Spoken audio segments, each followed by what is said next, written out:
The desert sky at Edwards Air Force Base was still edged with amber when the first engines began to hum across the tarmac. Heat had not yet risen from the ground, and the air carried the sharp chill of early morning. The base moved with its usual rhythm as ground crews hauled carts of equipment and shouted over the distant whine of generators. At the center of this bustle, the X-97 Wraith sat like a black shard of glass, wings catching the faint light, its presence commanding attention from everyone except the woman who worked closest to it. Airman First Class A.L. Lindfist bent her shoulders into the weight of fuel lines, dragging them across the concrete with steady precision. Her coveralls bore the stains of hydraulic fluid and fuel residue, seams worn from long days under sun and steel. No one offered to help. A pair of mechanics laughed about last night's game as they passed her, not sparing even a glance. The heavy coils bit into her gloves, but her calloused hands never faltered. Each motion was deliberate, almost ritual, as if she measured the ground with every step. The wider crew pulsed with chatter. A sergeant barked corrections about hose connections. A crew chief gestured broadly with a checklist, his words sharp, his tone commanding. The tempo was familiar to anyone who lived life on the line noise. Hurry, gestures, and half-heard orders that all blended into background thunder. Ale did not compete with it. Her silence folded her into invisibility, and invisibility suited her. She crouched by the connection valve, secured the clamp, and tested the pressure with a firm twist. She checked it twice, her face shadowed beneath the bill of her cap. From the corner of the tarmac strode Captain Soren Reinhardt, his flight suit pressed, his boots gleaming, his confidence obvious in every long step. He carried his helmet under one arm as if it were a crown. His path cut directly past Ale without pause. The tip of his boot struck her toolbox, scattering wrenches and sockets across the ground in a metallic clatter that made several heads turn. Reinhardt did not slow, only tossed words over his shoulder with a smirk.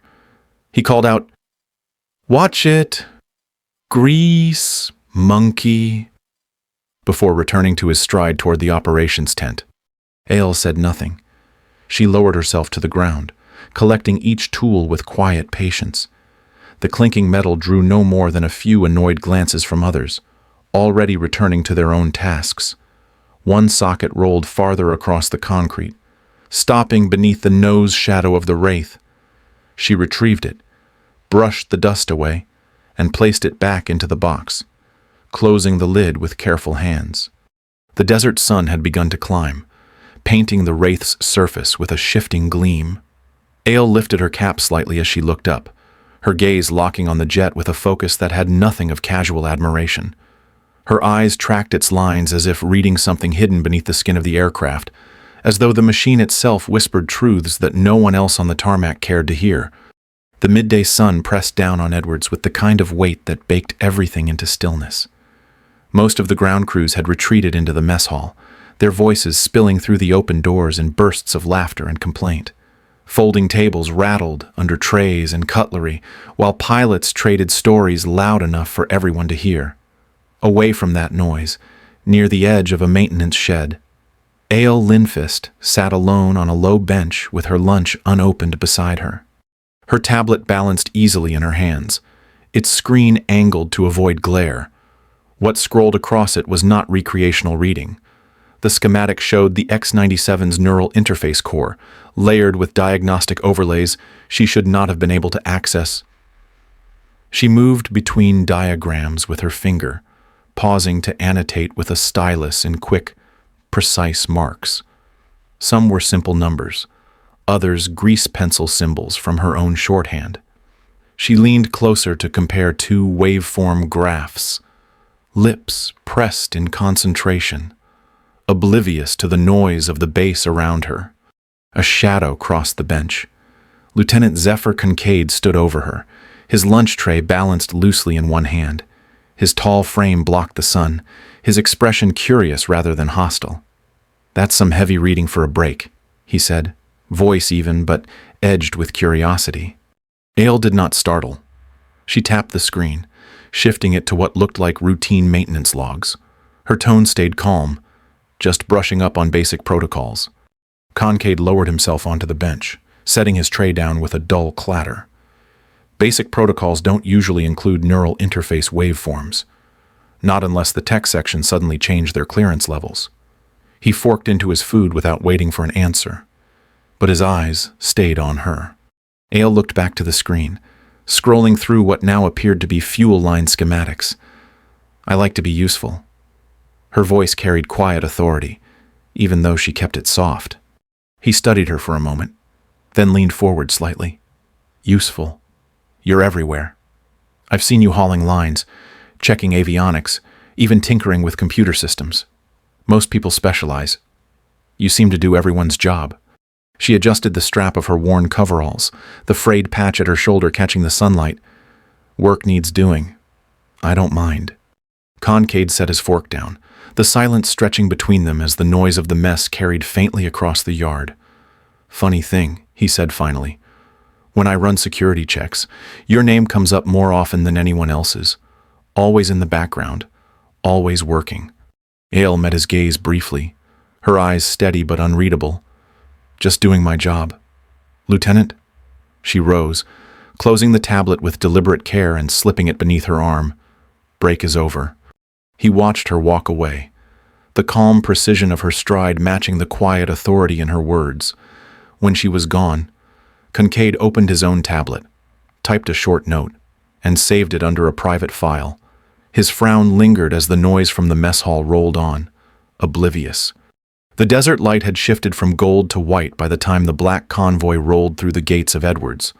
Dust rose in a curling sheet behind the armored sedans, shimmering in the heat haze before settling back to the concrete.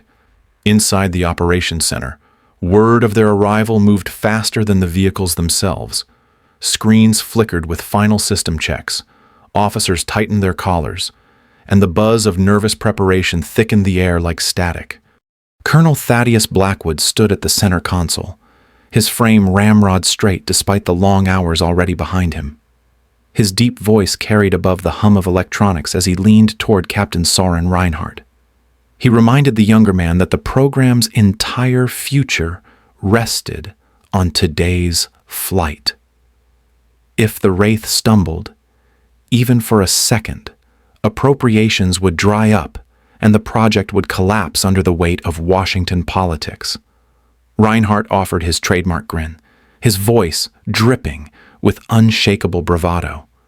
He told Blackwood that the X-97 was built to dazzle, and that no one alive knew her moves better than he did. The colonel's expression remained carved in stone, unimpressed with swagger when careers and billions hung in the balance. Brigadier General Ora Vallon entered with the Pentagon delegation. Her presence drew silence without a word spoken. The row of brass medals across her uniform gleamed in the harsh fluorescent light, her boots polished to mirror perfection. Yet her gaze was sharper still. She said little at first, only scanning the faces and the screens, her eyes flicking between data readouts and the tension in the room. She had lived long enough in halls of power to know when performances were staged for an audience and when cracks threatened to widen beneath the surface. Around her, the visiting officials murmured in clipped tones, their suits immaculate, their eyes fixed on funding numbers and reputation more than flight paths. For them, this demonstration was not about the craft or the crew, but about control, about keeping America ahead in an arena where milliseconds separated dominance from irrelevance. They crowded near the mission boards, nodding as figures scrolled across screens, while junior officers hovered at the edges, uncertain whether to intervene or vanish. Blackwood continued his explanation with the discipline of a man trained to shoulder responsibility. He spoke of neural interface gains, of operational readiness, of timelines that had not slipped. Reinhardt cut in with his easy charm, promising that today would silence doubters. The contrast between the two men stood like bookends of an era, one clinging to tradition, the other selling confidence as proof. Vallon remained apart, measuring both with eyes that had weathered decades of promises and failures. The weight of the moment pressed heavy on the room, every polished boot, every glinting medal, Every flicker of a briefing screen reminded those present that this was no ordinary test flight. It was theater for survival. The desert sun blazed outside, reflecting off the Wraith's canopy like a silent warning. Within the walls, careers, reputations, and futures teetered on the edge of a single flight. Alarms erupted without warning, their piercing tones cutting through the steady hum of the operations center. Screens that had moments ago displayed flawless diagnostics now flashed red with cascading errors. The X-97 Wraith, poised on the tarmac for its defining moment, was suddenly crippled by system failures that no one could explain. Voices overlapped in the control room as technicians scrambled for answers, fingers flying across keyboards while officers barked for clarity. Colonel Blackwood's jaw tightened, his voice sharp as he demanded solutions. Captain Reinhardt leaned over a console, insisting that the errors had the markings of deliberate interference. His tone carried both suspicion and the undercurrent of panic. On the tarmac, crews stood frozen in uncertainty. The protocols were clear. When warning lights flared, personnel were to back away and leave the jet untouched until authorized teams arrived. Most followed that script, stepping back with wary eyes fixed on the sleek machine as if it might turn hostile. Only one figure broke from the line. Ael Lindfist moved toward the aircraft with calm, unhurried steps, dragging no hesitation with her. Her worn coveralls brushed against the wind as the desert air gusted, lifting the hem of her jacket just enough to reveal the edge of a hidden patch before the fabric settled again. The crowd muttered. Someone shouted for her to stop. Security guards broke into a run, boots hammering the concrete, but she was already at the panel beneath the cockpit. With quick, precise motions, she pulled tools from her belt and opened the access bay, revealing the cluster of neural interface hardware buried beneath. Her hands moved steadily, untouched by the rising tension around her. She adjusted calibration nodes, swapped connectors, and rerouted wires with the certainty of someone who understood the system far more intimately than protocol should allow. Inside the control center, Reinhardt jabbed a finger at the monitor feed, demanding she be detained immediately. Blackwood echoed the order, his voice rising with frustration. General Valon, however, said nothing, her eyes narrowing as she studied the young woman's composure on the magnified screen. Security reached the jet just as Ael tightened the last connection. One officer's hand hovered near his holster as he barked at her to step away. She straightened slowly, wiping her fingers on a rag before closing the panel with deliberate care. Her cap shadowed her face, but her voice carried evenly over the growing silence.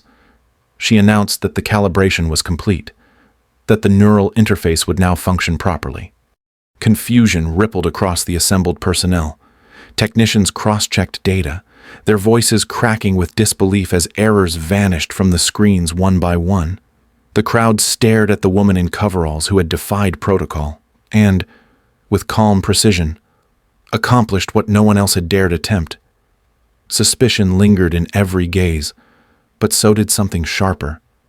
For the first time, they had seen her. The door to Colonel Blackwood's office shut with a hard click, sealing out the noise of the tarmac. The air inside felt heavier, dimly lit by slats of sunlight that cut across the desk and polished floor. Ael Lindfist stood calmly between two security officers who seemed uncertain whether to treat her as a threat or a curiosity. She made no attempt to resist, her posture steady, her face hidden in the shadow of her cap. General Aura Valon moved closer, her voice quiet, but edged with steel as she ordered Ael to show what had been glimpsed beneath the jacket. For a long moment, Ael said nothing. Then, with deliberate slowness, she unzipped her coveralls and pulled the fabric aside to reveal the black insignia stitched onto the shirt beneath. The symbol was a triangle bordered in silver with 13 stars arranged in an unfamiliar constellation, the Ghost Squadron patch. The sight of it shifted the room in an instant. Valon straightened, heels clicking together, and delivered a crisp salute that carried the weight of recognition. Reinhardt's mouth fell open, his usual swagger draining into disbelief. He muttered that it had to be a trick, that the squadron was nothing more than a myth told to cadets to keep them sharp. His words faltered as Concade checked the personnel files on his tablet. his brow furrowing as he reported a classified lock on every record associated with her face. He looked up slowly, realization dawning that he had been circling a secret buried deeper than he imagined. Blackwood sank back into his chair, his stern composure cracking. He whispered that her name had been carved into stone at Arlington 3 years ago, honored as killed in action. His voice carried both accusation and awe, as though trying to reconcile the quiet airman from his flight line with the commander who had once led missions whispered about in shadowed halls.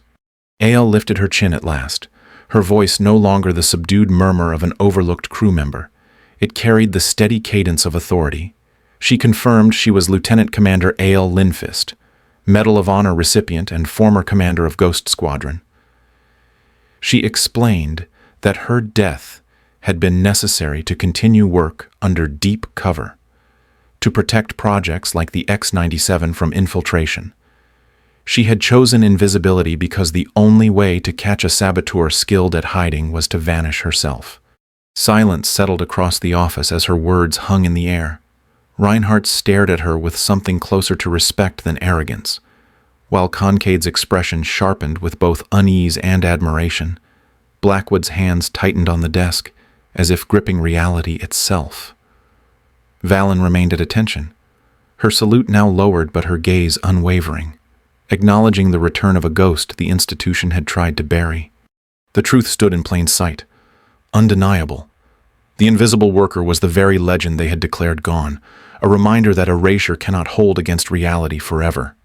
The ready room smelled faintly of oil and pressed fabric, a mix of memory and preparation. Aile Linfist stood before the open locker, the Ghost Squadron patch stitched onto the shoulder of a fresh flight suit. For months, she had worn only stained coveralls, the uniform of a ground crew worker meant to fade into the background. Now the familiar weight of the suit settled across her shoulders, restoring not only rank, but presence. She zipped it to the neck, slipped her arms through the harness, and picked up the matte black helmet that gleamed under the fluorescent light. For a brief moment she allowed herself to feel the anticipation, the return of the sky that had always belonged to her. Outside, the tarmac shimmered in the desert sun. The X-97 Wraith waited at the end of the line, its surfaces dark and angled like a predator crouched for release. Crews stood back, watching with expressions caught between confusion and awe. Aile approached with measured steps, the helmet under her arm, her eyes locked on the aircraft. She touched the fuselage with one gloved hand, a quiet greeting to the machine she had helped create. Reinhardt, who once dismissed her as invisible, stood to the side, silent now as he watched her climb the ladder and settle into the cockpit. The canopy lowered with a hiss, sealing her inside. She adjusted the straps, lowered the helmet, and connected the neural link at the base of her skull. The hum was faint at first, then deepened, a resonance that seemed to align with her heartbeat. The X-97 did not feel like a machine around her.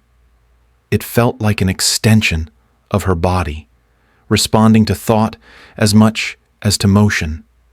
She ran through checks with the calm efficiency of someone who had done them 1,000 times before. Engines spooled, the sound muted and predatory, unlike the thunder of conventional fighters. The aircraft surged forward, the runway blurring beneath. In half the usual distance it leapt skyward, climbing with effortless power. Aile leaned into the throttle, the neural interface anticipating each movement, adjusting control surfaces milliseconds ahead of her touch. She was no longer piloting the Wraith. She was the Wraith. On the ground, the Pentagon delegation shielded their eyes as the jet banked sharply into a vertical climb. General Valon's lips tightened into the faintest trace of a smile. Colonel Blackwood stood rigid, the weight of responsibility lifting only slightly as he realized the program's future had just been secured. Reinhardt's grin was gone, replaced by a look of stunned respect. High above, Aile inverted into a flat spin, a maneuver that should have torn wings free, but the neural system carried her through with flawless precision. She rolled seamlessly into a dive, then pulled level at impossible speed, leaving vapor trails across the desert sky. Observers fell silent, their disbelief shifting into awe as the impossible unfolded before them. The sky no longer held an invisible airman. It revealed the living proof of mastery that needed no words to announce itself. Inside the operations center, the air was already thick with anticipation, every eye fixed on the screens that tracked the Wraith's maneuvers above the desert. Data scrolled in perfect columns, showing stress loads and neural response times. The delegation murmured in hushed amazement. Yet, beneath that surface, a second story unfolded. Lieutenant Zephyr Kincaid noticed movement on one of the auxiliary monitors, not in the sky but on the ground. A lone figure, Specialist Reeves, was striding toward the communications array at the far edge of the tarmac. His path was purposeful, too precise for a man on routine duty. Kincaid leaned closer, narrowing the camera feed. Reeves carried a small case tucked under his arm, his hand already slipping into his pocket as he neared the access panel. Kincaid's gut tightened. He had reviewed countless security sweeps, but something about Reeves's stride and timing fit too neatly into the chaos of the moment. He spoke quietly to Colonel Blackwood, pointing to the screen. Blackwood's face darkened, the lines of suspicion deepening as he ordered security to converge discreetly. On the tarmac, Reeves knelt, opening the panel with practiced efficiency. Sweat shone on his temple as he pulled a compact device from his case. The tool looked innocuous, little more than a portable drive with a coupling cable. But to trained eyes, it was unmistakable, a remote override designed to infiltrate the neural interface network. His fingers trembled as he jammed it into the port, his other hand swiping rapidly over a concealed pad. High above, Aile Lindfist felt the first ripple in the neural stream. The aircraft stuttered against her thoughts for a fraction of a second, as if a faint echo argued with her commands.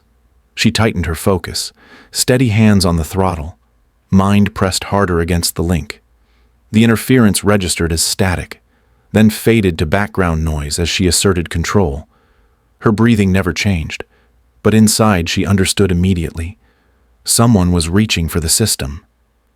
She pushed the Wraith into a hard roll, letting the neural sync reassert itself with her rhythm. Back in the operations center, the tension rose. Kincaid called out that Reeves had inserted a device, the words sending a jolt through every officer present. Security teams closed in from three sides, their steps casual until the last instant. Reeves looked up too late, panic flashing in his eyes as he reached for his pocket. He was tackled before he could trigger anything further. The device wrenched from his hand, his face slick with sweat. He shouted protests drowned out by the crackle of radios. Technicians confirmed on screen that an external signal had attempted to seize the neural feed. Officers exchanged grim looks at how close disaster had come. Yet the demonstration continued flawlessly above. Aile's calm had overridden the sabotage, her mastery ensuring no hint of weakness reached the delegation.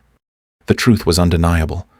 While arrogance watched the sky, vigilance on the ground had caught what truly mattered. The engines of the X-97 cooled in silence, steam rising faintly from the fuselage as ground crews gathered in a loose line. It began without orders, men and women stepping back from their work to form a path of stillness along the tarmac. When Aile Lindfist descended from the cockpit, helmet under her arm, the spontaneous line shifted into an honor guard. Some saluted, others simply watched, their faces marked by awe. For months she had been invisible to them, a figure in coveralls who carried hoses and checked valves. Now she walked between them with the bearing of the officer she had always been, yet her expression remained composed, as if this attention belonged to someone else. The Pentagon delegation pushed forward, congressional representatives and military officials shaking hands, their words overflowing with praise.